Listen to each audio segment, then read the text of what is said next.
કોઈ માણસ આપણને વ્યસન કરાવવા માંગતો હોય, ઘડીક ભલે એના પૈસાના માવા આપણને લાંબા હાથ કરીને ખવડાવે, પણ અંતે એ આપણને નુકસાન કરશે. એક બે વાર હોટલમાં જમવા લઈ જાય ને પછી ન્યા ન ખાવાનું નોનવેજ કે એ ખાતા કરે, થોડાક દી સારું લાગે, પણ અંતે પછી વ્યસન પડશે. મોળા માણસની સોબત ક્યારેય ન કરવી. તમે લગભગ બધા ખેડૂત છો, જાણો છો કે ખેતરમાં ખડ વધી જાય ને એટલે માંડવીયું પાછી પડી જાય. ખડ છે એ કુસંગ છે, એ મોલાતને વધવા ન દે, સારો પાક ન આવવા દે. ખડ છે એ કુસંગ છે. એમ જીવનમાં કોઈ મોળા માણસનો સંગ ન કરવો. જેના ભેગું રહેવાથી, જેની સાથે બેહવા ઉઠવાથી આપણું જીવન રામ જેવું બને એવાનો સંગ કરવો, પણ જેના ભેગા બેસવા ઉઠવાથી રહેવાથી આપણું જીવન રાવણ જેવું બને એવાનો સંગ ન કરવો. બહુ ઝાઝા પાડોશી એવા હોય ને તો સોસાયટી બદલી નાખવી, પણ મોળા ભેગું રહેવું નહીં. કુસંગ માણસને ખતમ કરી નાખે.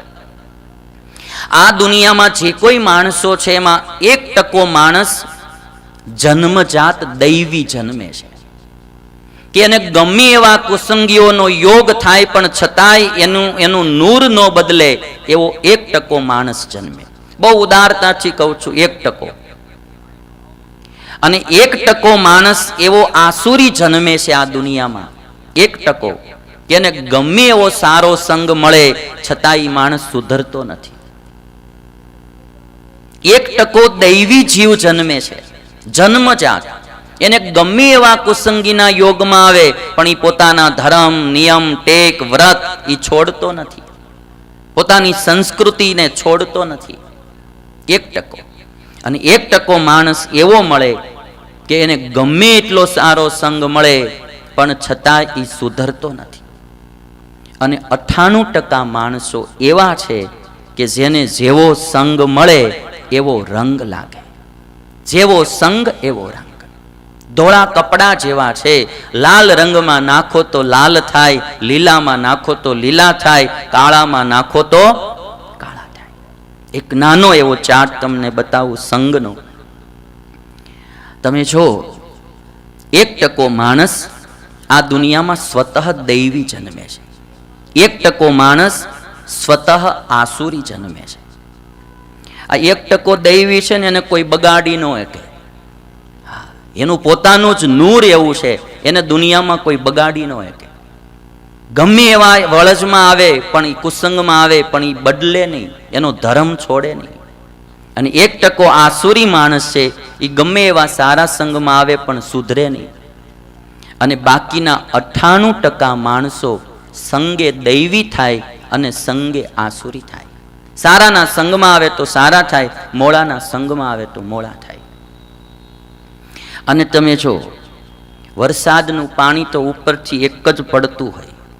બહુ આપણે પ્રેક્ટિકલ આપણને સમજાય એવી આ વાત છે. વરસાદનું પાણી તો એક સરખું જ ઉપરથી પડતું હોય, પણ એ વરસાદનું પાણી જો ગંગામાં પડે, ગંગા નદીમાં પડે, તો એ વરસાદનું પાણી પણ ગંગા જળ બની જાય. હતું વરસાદનું પાણી, પણ ગંગા નદીનો એને સંગ થયો એટલે ગંગા જળ બની ગયું. અને એનું પાણી જો ગટરમાં પડે, આપણા વેરામાં પડે અમદાવાદના, તો ઈ પાણી વેરો બની જાય. હતું વરસાદનું પાણી, પણ ગટરમાં પડ્યું એટલે ગંદુ થઈ ગયું, એ ગટર બની ગઈ. બહુ સિમ્પલ ને સીધી આ વાત છે, બધાને સમજાય એવી વાત છે. એક વરસાદનું પાણી જો ગંગામાં પડે તો ગંગાજળ બની જાય, ગટરમાં પડે તો ગટર બની જાય. એનું વરસાદનું પાણી પૃથ્વીમાં પડે ની લીમડા દ્વારા ઉપર ચડે તો એ કડવું બની જાય. એનું પાણી શેરડીમાં ચડે તો એ ગળ્યું બની જાય. એનું પાણી સમુદ્રમાં પડે તો ખારું બની જાય. એનું પાણી નદીમાં પડે તો નદી બની જાય, અને જો ખાબોચિયામાં પડે તો એ પાણી ખાબોચ્યું બની જાય. એ પાણીને પછી ખાબોચ્યું કહેવામાં આવે. જેવો સંગ એવો રંગ. માટે માણસે સંગ કરવામાં બહુ ધ્યાન રાખવું. હું ઘણીવાર એક વાત કરું કે ખેડૂત લોકો ઘઉં બનાવે અને ઘઉંમાં થોડા ઘણા તો કાકરા આવે છે, પણ એક મણ ઘઉંમાં 100 ગ્રામ કાકરા કે ધૂળ આવી ગયા હોય તો ઘઉં જે ભાવે વેચાય ને એ જ ભાવે ઓલા કાકરા ને ધૂળ પણ વેચાય. એમાં 100 ગ્રામ ધૂળ આવી ગઈ છે, કાકરા આવી ગયા છે, પૂતળિયા છે, ધૂળ છે, કાકરા છે, 100 ગ્રામ 200 ગ્રામ જે પણ, એને ઘઉંનો સંગ થયો ધૂળને, એટલે ઘઉંના ભાવે વેચાશે. અને ઈના ઈ ઘઉંને તમે મુઠ્ઠી લઈ અને 1 મણ ધૂળમાં નાખી દો તો ઈ ધૂળના ભાવે ઈ 100 ગ્રામ ઘઉં પણ વેચાય. ને બહુ સીધી વાત છે. જેવો સંગ એવો રંગ. અને એટલા માટે મારે તો ખાસ આપણી યુવા પેઢીને કહેવું છે, મોળા માણસનો સંગ નહીં. પ્યાલી મિત્ર, મિત્ર ઘણી પ્રકારના હોય હો ભાઈ. પ્યાલી મિત્ર 645 વાળા, 645 પછી એને ફોન ન કરાય. મને તો ખબર નહોતી. મારે એક દી કાંઈક એક ભાઈને આમંત્રણ દેવાનું હતું, તે મેં કીધું ભાઈને ફોન લગાડો. મન કે સ્વામી હવે હાથ થઈ ગયા. મેં કેમ? મને કે 645 પછી એનો ફોન ન હોય. હવે એ કે કાલ સવાર ઉપર જવા દે. મને બહુ ધ્યાન, મારું તો એ તમને કેવું છે, આ એમ્બ્રોઇડરી મશીન ચલાવનારાની કેવું, કારીગરો પીતા હોય, તમારામાં એવું નૂર હોવું જોઈએ કે તમારા કારીગરોને દારૂ પીતા બંધ કરો, પણ એની સંગે તમે પીતા ન થાવ. એના સંગે તમે પીતા ન થાવ. આપણો સંગ એને લાગવો જોઈએ. અમારે ત્યાં રુસ્તમબાગ મંદિરનું કામ ચાલે અને બધા કારીગરો પથ્થર ઘડવાનું કામ કરે. ને અમારે એક મહાત્મા કોઈ સાધુ સંન્યાસી આવેલા, હું મંદિર જોવા લઈ ગયો. એટલે ઓલા બિચારા કારીગર વર્ગ, નાનો વર્ગ, એટલે બધા પગે લાગવા માટે આવે. તો સ્વામીજીની સાથે 2-3 જણા હતા. દૂર રહીએ બાબા કો મત છુના, કે મત છુના, આમ કરે જતા.